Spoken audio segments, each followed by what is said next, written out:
Hello friends, हाय, मेरा नाम है रॉथर रॉथर जेलिस माय नेम। स्वागत है आपका हमारे चैनल में, सेगमेंट में जहां पर काउंसलिंग की बात होती है।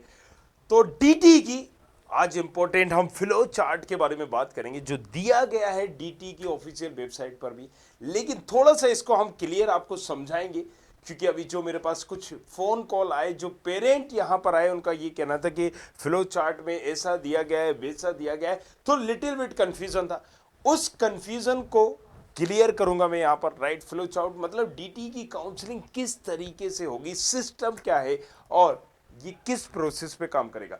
मैं यहाँ पर मैंने डीटी की ऑफिशियल साइट से ये फ्लो चार्ट उठाया है and this is the reason. आप जैसे कि देख सकते हो dtmponline.gov.in portal slate portal service, यहां से मैंने पर्टिकुलर इसको उठाया हुआ है और मैं लाइव आपको इसीलिए बता रहा हूं।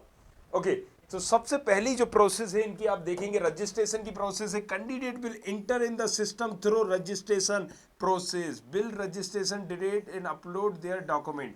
तो पहली चीज क्लियर है कि यहां पर अगर कोई भी कैंडिडेट होगा तो वो सिर्फ और सिर्फ रजिस्ट्रेशन प्रोसेस उसको पहले सबसे पहले करनी पड़ेगी।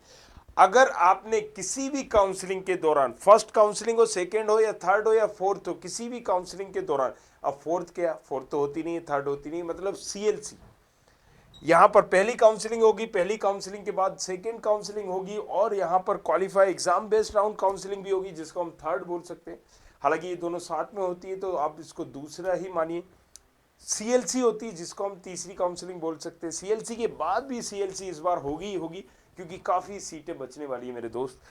बहुत सारी चीज़ें इधर उधर होंगी। जिन्होंने भी ये पूरा सिस्टम अभी बनाया है, रेंडमली काउंसलिंग कर दिए, काफ़ी इथल पिथल होने वाली है और सीटें छूटेंगी। और देखिएगा आप, बड़े बड़े कॉलेजेस फाइट करेंगे सीटें भरने के लिए। चलिए कम टू द पॉइंट आ जाते हैं। रजिस्ट्रेशन, सिंपल सी प्रोसेस यहां पर दी गई है कि रजिस्ट्रेशन यहां पर होगा जरूर है, मतलब रजिस्ट्रेशन सबसे पहले होगा।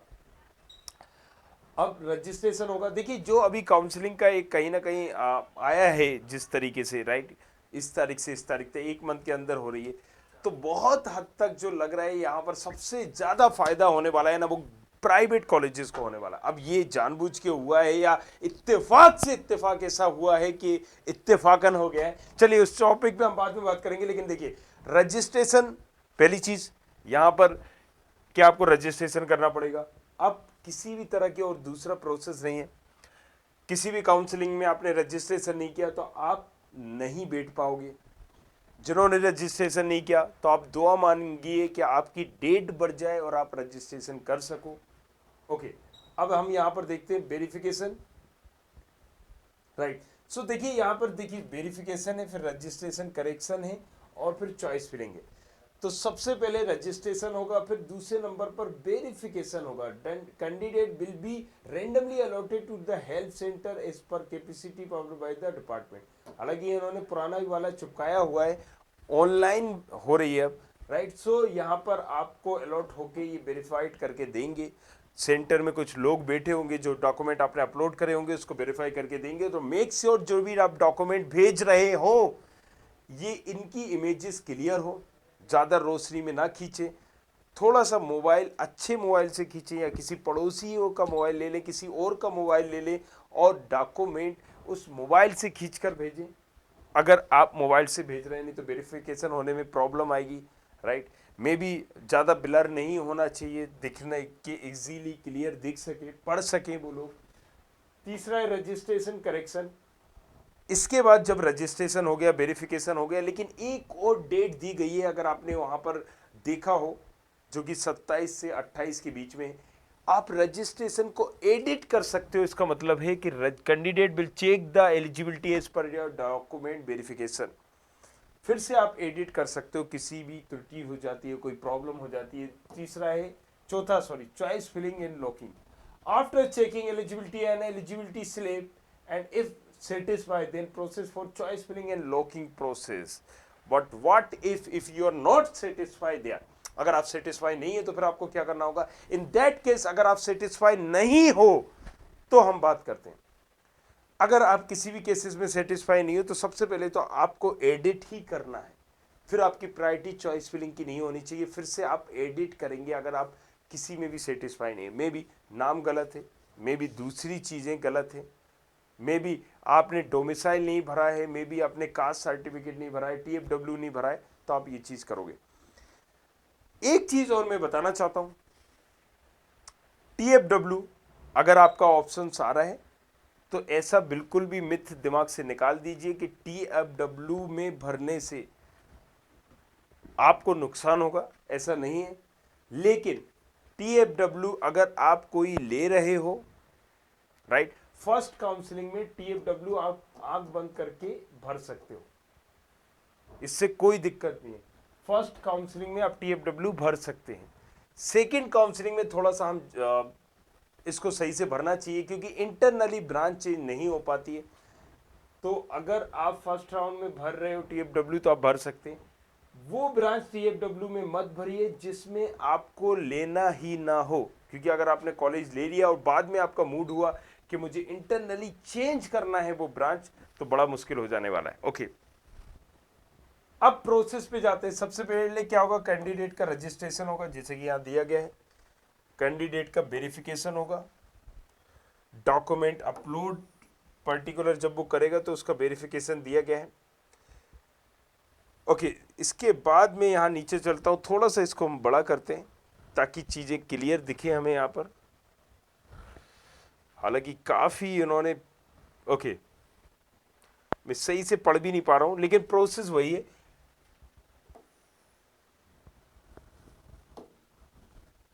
Document verification in health centre, eligibility of candidate performance और प्रिंट अलॉटमेंट लेटर। अब देखिए यहाँ पर वेरिफिकेशन हो गया, चॉइस लॉक कर दी, फिर इसके बाद आपका कहीं ना कहीं एक प्रिंट ऑफर लेटर आ जाता है। Offer letter in the sense print allotment letter. जिस कॉलेज में आपका होता है वहां से आपको यहाँ पर मेंशन कर दिया जाता है कि आपको ये कॉलेज अलॉट हुआ है, इस कॉलेज की ये वाली ब्रांच अलॉट हुई है, टीएफडब्ल्यू में हुई है, जनरल में हुई है, या जो आपका XYZ कॉलेज है।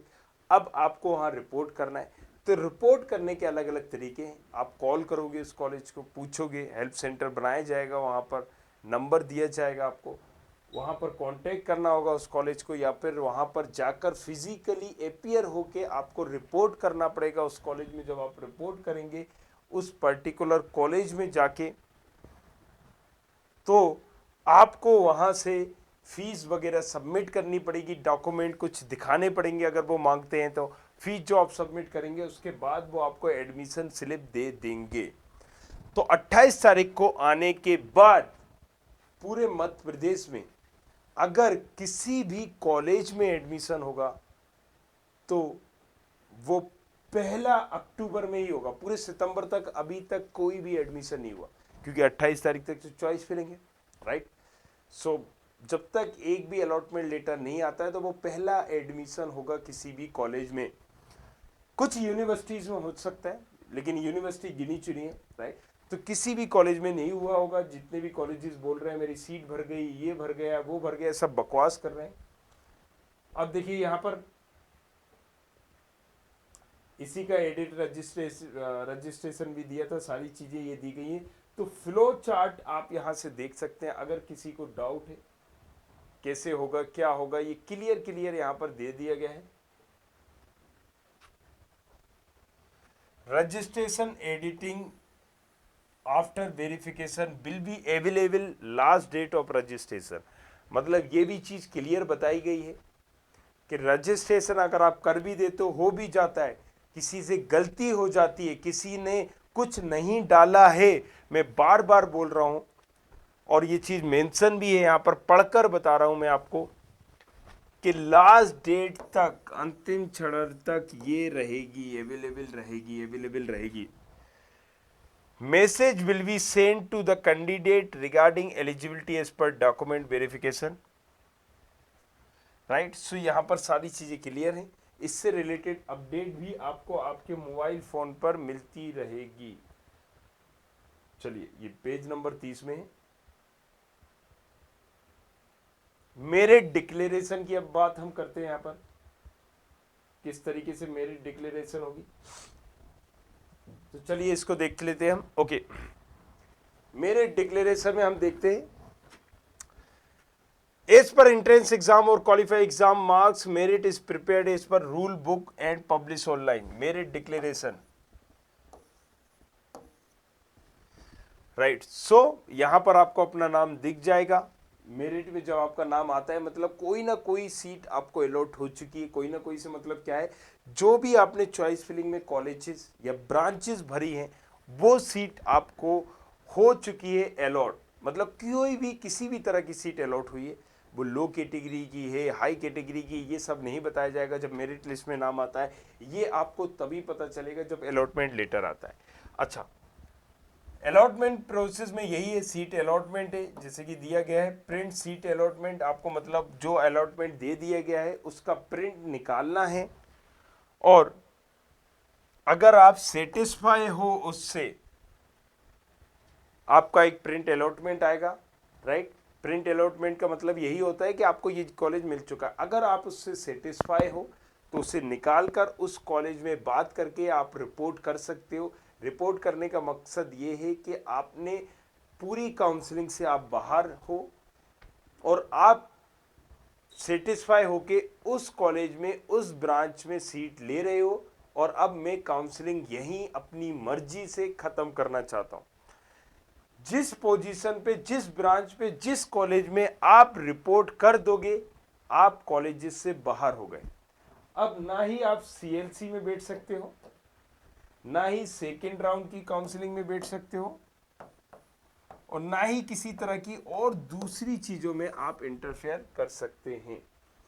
आप खुद से उस काउंसलिंग से बाहर हो चुके हैं। अब आप सिर्फ एक ही चीज के लिए एलिजिबल होंगे, वो है इंटरनली ब्रांच चेंज के लिए। जब इंटरनली ब्रांच चेंज का ऑप्शन आएगा तो आप ब्रांच चेंज कर पाएंगे।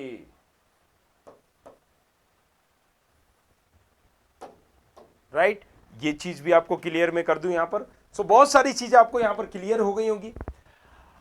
हाँ, आई होप इसके बाद भी अगर कुछ डाउट होता है तो आप बेझिझक पूछ सकते हैं।